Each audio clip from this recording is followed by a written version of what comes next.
The Perfect World Saga, Part 2, The Call of Ruins. In the heart of the southern woodlands stood the majestic city of Plume, a breathtaking sanctuary shrouded in clouds and embraced by ancient forests. The city itself was cradled high among the sprawling branches of the great world tree, whose towering limbs were adorned with luminous blossoms that shimmered gently, pulsing with a quiet magic. Elegant spires of ivory and jade rose gracefully, interconnected by delicate bridges and winding staircases, suspended between the boundless heavens above and the verdant earth below. A perpetual tranquility enveloped the city, steadfast even amid whispers of a looming darkness. At the very heart of this ethereal realm, beneath an ornate pavilion crafted seamlessly from the tree's own living wood, stood Plume's city elder Koskos. The venerable elf was tall and regal, garbed in flowing silken robes embroidered with celestial patterns that seemed to drift and dance with every subtle movement. Her silver hair cascaded over her slender shoulders like streams of moonlight, framing a face untouched by time, yet etched with ageless wisdom. Her eyes held the weight of countless lifetimes, filled with insight and sorrow, joy and unwavering resolve. Their blue, piercing gaze was pointed at the ones summoned. Before her knelt two winged elves, youthful in appearance but already tempered by duty and experience. One of them was An Ling, a humble elven woman, serene and composed. Her clerical robes, woven from fine silvery fabric tinted in soft celestial hues, bore the sacred emblems of her calling. A luminous tree with branches unfurling like rivers of azure light rose from her belt and spread across the front of her robes in intricate embroidery, a living symbol of renewal and healing. At the collar, a delicate golden leaf marked her rank within the clerical order. Her pale blonde hair, worn loose, flowed like a silken stream behind her, catching the gentle wind and gleaming faintly in the sun's light. Graceful white wings were folded with elegant poise behind her, each feather pristine and slightly luminescent, whispering of purity and devotion. The small white plumes above her, pointed elven ears, fluttered slightly as she lowered her gaze in reverence. Her amber eyes, calm and resolute, held the weight of quiet compassion. The gaze of one who had seen pain and chosen mercy every time. Beside her knelt Feng Shun, a vigilant and steadfast archer renowned for his keen eyes and unwavering loyalty. His armor, a blend of grey leather and matte silver filigree, clung to his form like a second skin, shaped for speed and fluid motion, almost vanishing into the sky's hues when seen from above. Short brown hair, tousled from flight, framed his angular face, where every line hinted at discipline, honed through endless hours of silent watchfulness. His obsidian-black wings, sleek and refined, flanked him like blades of dusk, their surface catching the light in rippling sheens. The small plumes above his elven ears mirrored their dark hue, a quiet echo of his heritage. At his waist hung a finely crafted leather quiver, secured for swift access, its surface etched with subtle wind sigils, the arrows within fletched with precision and care. At his side, his composite bow, a fusion of carved darkwood and metal limbs shaped like outstretched wings, lay ready, a beautiful weapon forged for one who rarely missed. Even as he knelt, his eyes, darker than hers, scanned the surroundings, sharp and alert. "Rise, my children," Koskos spoke with a gentle murmur, reminiscent of leaves rustling beneath the evening stars. With expectation in their eyes, the two young elves stood. Koskos continued, choosing her words carefully. "I have summoned you both here for a matter of utmost importance. Far to the north, among the untamed, resides a certain venomancer, one known only by the name Foxfist. You must go to their capital, the City of the Lost, and ask the beast-kind leader where to find her."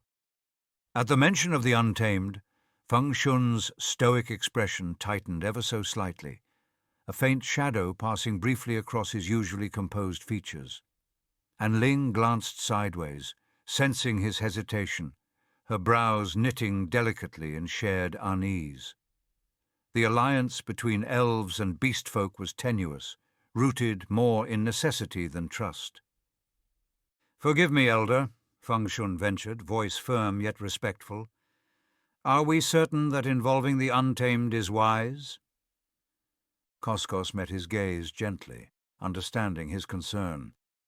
Foxfist carries vital knowledge concerning the ancient Twilight Temple ruins, knowledge indispensable to our struggle against the Wraith Scourge. You must bring her swiftly and safely to General Summer in Arkasaur. Our fate, perhaps even the fate of all Pangu, could depend upon it. A moment of silence lingered, heavy with responsibility. And Ling finally spoke, her voice clear with certainty. "We shall see it done, Elder." A subtle warmth broke through Koskos's composed expression as she smiled.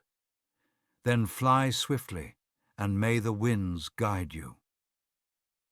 Bowing once more, An Ling and Feng Shun turned toward the pavilion's edge, where sunlight bathed the great world tree in gold. With synchronized elegance, they leaped from the heights, wings unfurling into radiant and shadowed arcs, soaring gracefully northward toward distant lands. Days of swift travel passed beneath tranquil skies, their wings carrying them over lush valleys and broad plains dotted with quiet villages. However, peace was abruptly shattered by a shrill, blood-chilling screech that echoed through the clear sky. "Ambush!" Feng Shun shouted urgently, already drawing his bow. His keen eyes locked onto a writhing swarm that erupted from the clouds, twisted creatures once known as waspkin, now mutated and corrupted beyond recognition. Their insectoid forms pulsed grotesquely, translucent wings buzzing with maddening fury, sharp venomous barbs glinting ominously. "Stay close!" An Ling warned, her gentle voice resolute as she conjured divine energies to her fingertips. Feng Shun's first arrows blazed forth with magical flames, each shaft guided by unerring precision, searing through wings and sending corrupted beasts spiraling downward in plumes of smoke and ash. Yet the creatures surged relentlessly, a chaotic swarm of corruption. And Ling raised her palms skyward, crying out powerfully.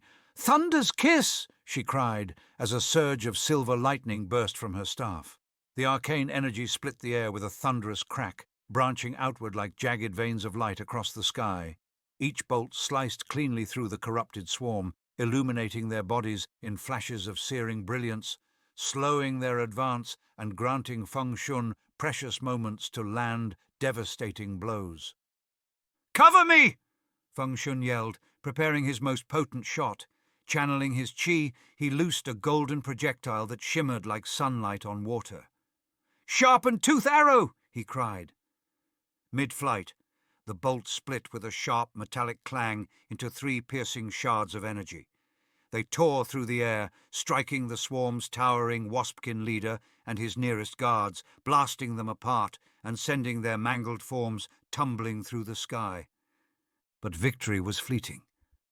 In his brief lapse of vigilance, a hidden foe surged upward from below, its venomous barb plunging into Feng Shun's side. A sharp cry of pain escaped him, his flight faltering dangerously. "Feng Shun!" And Ling's heart leaped into her throat. Without hesitation, she folded her wings and dove desperately, catching him in mid-air. She strained to keep them both aloft, holding him close while whispering urgently, "Ironheart blessing." Soft, radiant energy flowed from her hands, closing the wound and cleansing the poison. Above them, Waspkin closed hungrily. Feng Shun, as his strength returning, twisted gracefully in An Ling's grip, knocking multiple arrows at once. "Aim low!" The arrows struck true, freezing enemies mid-flight. You saved my life, Feng Shun whispered, regaining his wing beat alongside her. And Ling smiled warmly. That is why we fight together. Blazing with righteous fury, her amber eyes turned toward the attackers. Wind whipped around her, tugging at her robes and hair as she raised her arms toward the heavens. Her voice rang out, not loud, but impossibly clear, cutting through the chaos like a bell of judgment. Tempest! The skies above ripped open as if the heavens themselves answered her call. A blinding storm of light and fury descended, thunder cracked like war drums, and a rain of searing lightning spears plummeted down with celestial wrath. One by one, the remaining corrupted waspkin were consumed, their twisted forms vaporized in flashes of holy fire and deafening impact. Within moments, the chaos ceased. The skies cleared to an unnatural stillness, sunlight breaking through as if nothing had disturbed the day. And Ling and Feng Shun hovered in silence above the battlefield, the last echoes of divine thunder fading behind them.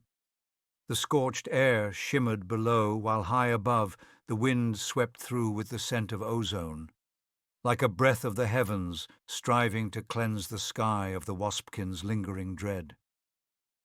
And Ling's voice broke the quiet, soft but heavy with concern.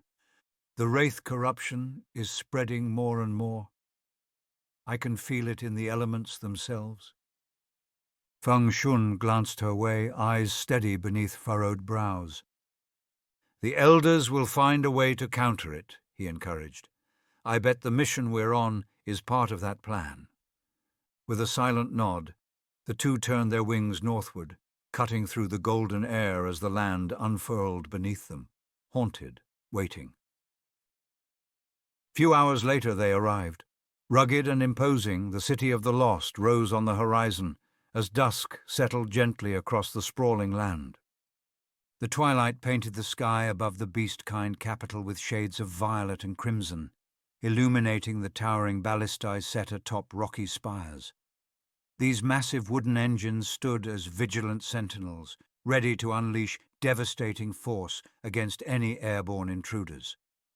Below, massive stone walls encircled a city built into cliffsides and jagged hills, a fortress-like settlement hewn from the very bones of the land. Fierce carvings adorned the gates, each depicting primal spirits revered by the untamed tribes. And Ling and Feng Shun exchanged cautious glances, their elegant wings catching the fading sunlight as they approached. Mindful of the city's defenses and respectful of the proud and wary inhabitants, the elves chose to land carefully outside the main gates, their wings folded gracefully behind them, signaling peaceful intentions. No sooner had they touched the ground than two formidable barbarian warriors strode decisively toward them. Their massive frames rippled with raw muscle beneath heavy iron armor, intricately etched with tribal runes. Their faces, half tiger and half man, bore fierce, penetrating eyes that fixed the elves with suspicion. The larger of the two stepped forward, gripping a colossal battle-axe easily in one clawed hand. "Halt, winged elves!" he growled, voice deep and gravelly, rumbling with restrained power. His amber eyes narrowed as he scrutinized them carefully. "State your business swiftly." Feng Shun stepped forward confidently, producing a scroll bearing the seal of Elder Koskos. "Official envoy of the city of Plume," he stated with quiet firmness, holding the barbarian's intense gaze without flinching. The guard took the scroll, carefully inspecting the seal and parchment, his massive brows knitting together in contemplation. A moment passed, tense and silent, before he finally nodded with cautious approval. "Follow me." The elves fell into step behind the guards, moving through winding paths paved with rough stones worn smooth by generations of paws and hooves. As they walked, Anling observed the city carefully. Buildings crafted from timber and stone, stout and practical, yet adorned with tribal banners and spiritual totems, loomed on either side. Large fires crackled within communal pits, around which untamed families gathered, their voices a low, rhythmic hum in the growing dark. Markets filled with exotic wares, leather armor, carved amulets, rare herbs, hinted at the vibrant culture that thrived behind the city's stern exterior. Eventually, the guards led them to a towering structure at the city's heart, an ancient stone hall rising imposingly from the ground. The heavy wooden doors swung inward, revealing a great chamber dimly illuminated by flickering braziers. At its center sat the untamed elder, a colossal figure radiating power and presence, enthroned upon a seat of bone and timber, draped with the pelts of legendary beasts. His broad shoulders were clad in pelted armor, reinforced with steel plates, the wild textures and cold metal merging into something both primal and regal. A thick mane framed his lion-like face, lending him the dignity of a king and the menace of a predator. He sat with the posture of a pride leader, on first glance relaxed but unmistakably coiled for action, every breath a reminder of restrained strength. The elder leaned forward, his golden eyes gleaming beneath heavy brows. "Winged elves in my hall," he rumbled, the words carrying the weight of authority. "Rare visitors indeed. Speak your purpose, clearly." Gracefully, Anling stepped forward and bowed with respect. "Esteemed elder, we have come seeking a venomancer known as Foxfist." The elder regarded them intently, leaning back thoughtfully. "Foxfist?" he echoed. "She departed for the Gate of Antiquity some days ago. She now leads the defense against a new wave of wraith corruption that threatens our southern borders." He paused, studying their composed faces carefully. "Yet you have travelled a great distance for a single venomancer. What importance does Foxfist bear to the city of Plume?" Anling hesitated, glancing briefly at Feng Shun. The archer's jaw tightened almost imperceptibly, signaling caution. Turning back to the elder, Anling spoke diplomatically. "Forgive us, elder, but the matter is highly sensitive. We cannot share further details." A low, rumbling chuckle rolled from the elder's chest, more growl than laughter, neither amused nor entirely pleased. His voice followed, deep and edged, with the quiet dominance of a predator, hardening with an authority that brooked no refusal. "Winged elf, you stand within my hall, deep within my city's walls. I command the defences of this land, and Foxfist herself is one of my most valuable warriors. If you expect cooperation, I insist upon transparency.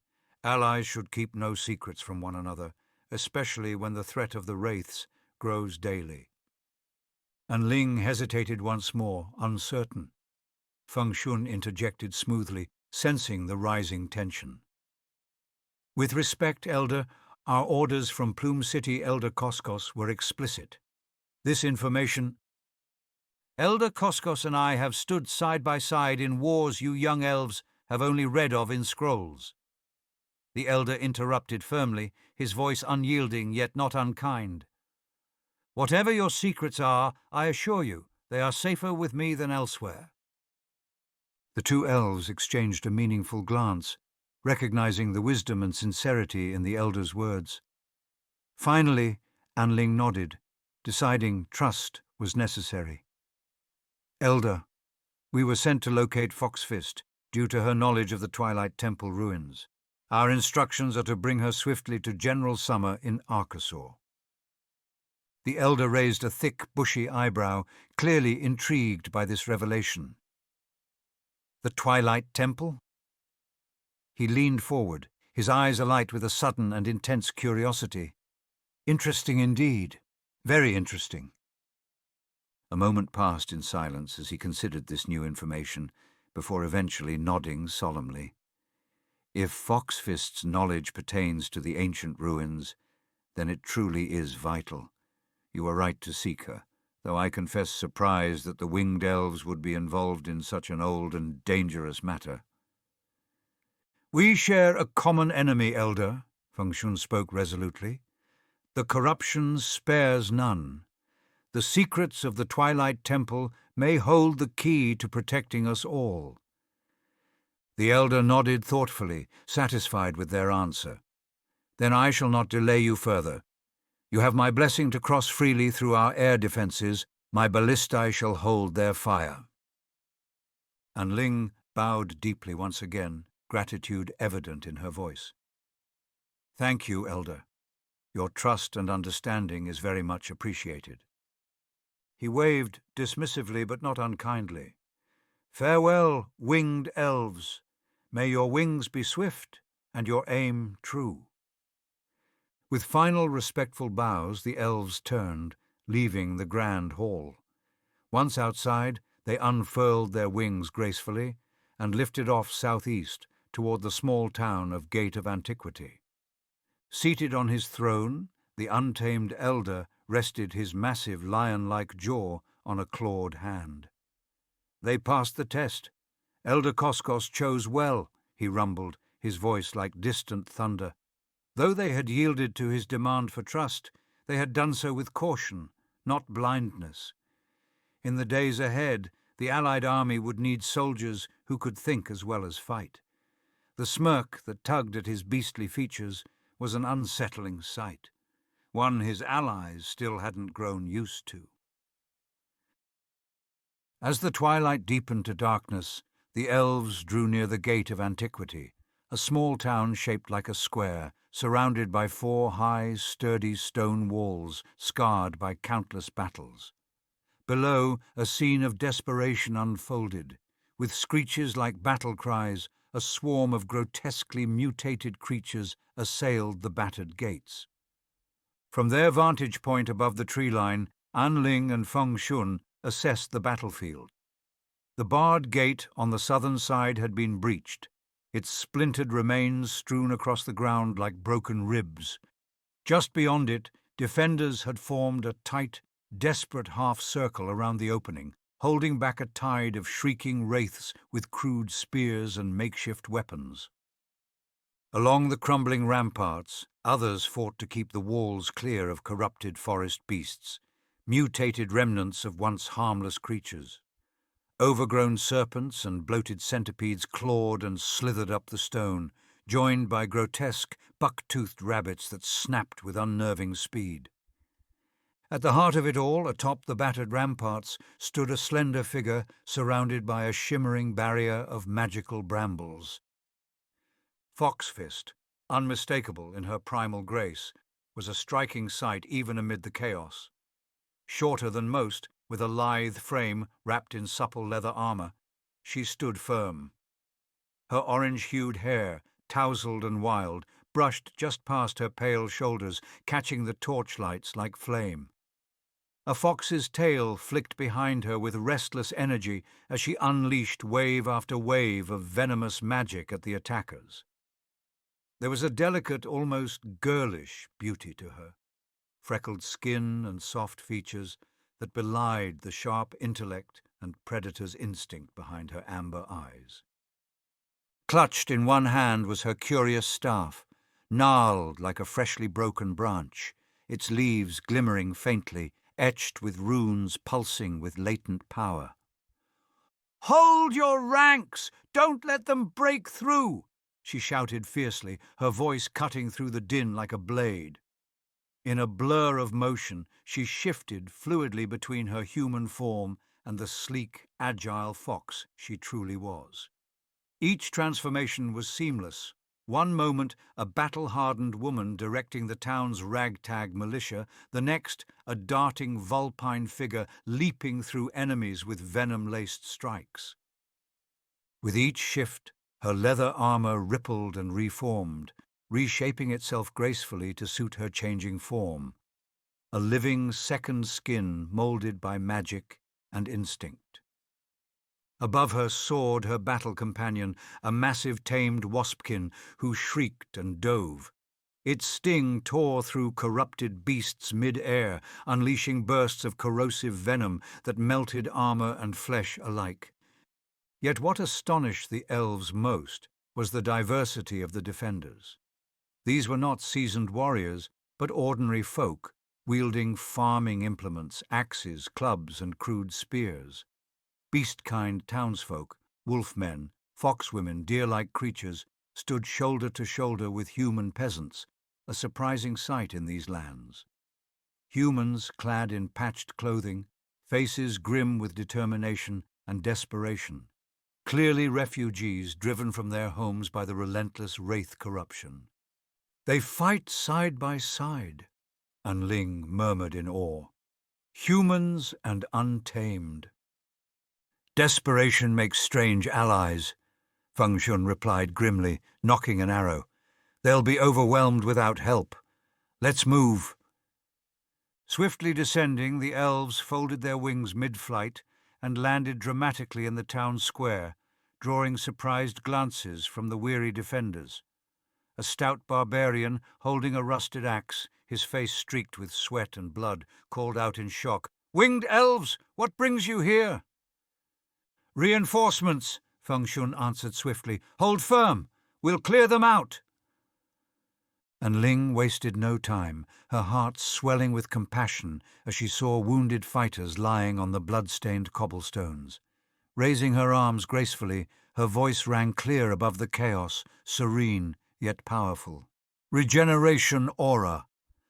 A sphere of a soft blue energy formed around her, and waves of healing light rippled outward, bathing defenders in soft radiance. Torn flesh mended before astonished eyes. Ragged breathing steadied. Strength flooded back into exhausted limbs. Fighters surged back to their feet, spirits renewed. "Fight on!" and Ling called encouragingly. "The light is with us!" Meanwhile, Feng Shun ascended swiftly to the battlements, meeting Foxfist's intense gaze. "We've come from Plume City. General Summer from Arkasaur calls for you urgently." Foxfist's amber eyes flashed sharply. "I'm a bit occupied, winged elf," she snapped, firing a blast of poison toward a particularly grotesque worm-like wraith climbing the wall. It writhed, dissolving into a hissing pool of corruption. "I can see that," Feng Shun replied dryly, firing rapid arrows into the advancing swarm. "We'll lend our strength." Foxfist grinned, appreciating his resolve. "Then shoot swiftly, feathered one." With a nod, Feng Shun leaped gracefully skyward once more, wings spreading as he unleashed a storm of arrows, each blazing with mystic fire.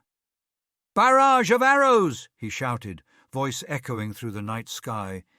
The arrows multiplied mid-flight, forming a lethal hailstorm that engulfed the attackers. Corrupted creatures shrieked in agony as fiery projectiles pierced their twisted bodies, cutting through their ranks mercilessly. Within moments, the remaining enemies scattered, breaking their assault and fleeing back into the darkness beyond the walls. A triumphant cheer erupted from the defenders, voices mingling in relief and gratitude. Foxfist dropped her protective barrier, breathing heavily yet unbroken. Her waspkin companion landed protectively beside her, its massive wings folded. Approaching Foxfist, Ling spoke respectfully yet firmly. "Your skill and courage are remarkable, Venomancer. I see why General Summer needs you." Foxfist's expression softened slightly, though a guarded wariness lingered in her eyes. "You speak flattering words, cleric, but these people, human and beast alike, rely on me here. I cannot simply abandon them." Feng Shun stepped forward, voice persuasive yet understanding. "General Summer believes your knowledge of the Twilight Temple ruins could turn the tide of the war. By aiding him, you may save many more lives than just those here." Foxfist hesitated, glancing around the exhausted, hopeful faces of her townsfolk, the humans who had risked everything to find shelter here. Conflict played clearly across her features, but then something subtle shifted within her, a realization, a hidden truth known only to herself. "You're right," she said suddenly, surprising both elves. "We cannot win this war from behind walls alone." Turning decisively, she beckoned toward the barbarian who had greeted the elves earlier. "Varrock!" The barbarian stepped forward, resting his rusted axe on his broad shoulder. "Fox Fist, I'm placing the town's defenses under your command until my return. You're capable, brave, and these people trust you." Varrock hesitated, startled, then straightened proudly. "I'll not let you down, Fox Fist." She nodded solemnly. "I know." Turning back to the elves, her voice became more composed. "We cannot fly safely at night, not with corrupted creatures lurking in the clouds. We will rest and leave at dawn's first light." And Ling inclined her head respectfully. "Thank you. Your choice today honors us all." Foxfist met her eyes with surprising warmth. "It is not honor that motivates me, cleric, but survival of my people and yours." Feng Shun squinted at the darkness beyond the broken southern gate, where villagers rushed to build makeshift barricades. "Does this happen often?" he asked. "They come when the clouds shift. Never a pattern, never peace." Varrock muttered beneath his breath. The elf's eyes narrowed slightly. "Unsettling," he said. As townsfolk busied themselves repairing defenses and tending to wounded, the three found shelter near the inner walls. Foxfist sat contemplatively, gently stroking her waspkin companion's wing, her gaze distant. And Ling approached her, then asked with a quiet curiosity, "What changed your mind so suddenly?" She glanced sharply upward, hesitated, then softened slightly. "Your mention of the Twilight Temple brought back memories. My mother studied those ruins. She believed the answers to defeating the Wraiths lay hidden within their dark halls. Perhaps fate calls me to finish what she started." And Ling nodded respectfully, a new appreciation forming between them. "Then fate chose wisely," she responded, but felt that the Venomancer left out something. Something not meant for the elf's ears. Foxfist smiled faintly, her expression quiet and guarded. "We shall see, elf." Then, with a shift in tone and a teasing glint in her eye, she added, "Do you two even carry sleeping bags in those tiny packs of yours? If not, I might be able to dig up something suitable." She stood up, and with a casual gesture, she waved them toward a small barrack at the far end of the town square, one of the few untouched by the battle. The night passed quietly.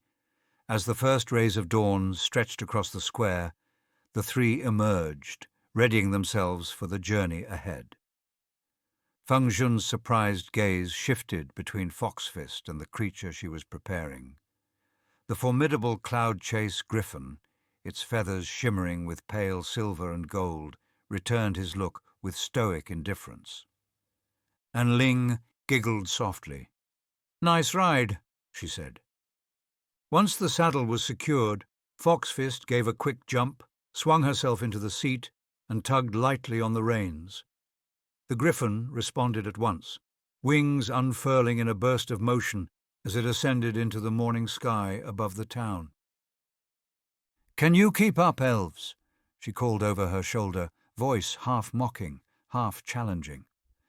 The two elves exchanged a glance, then without a word turned skyward. Their wings clapped once, and they soared after her into the lightening sky.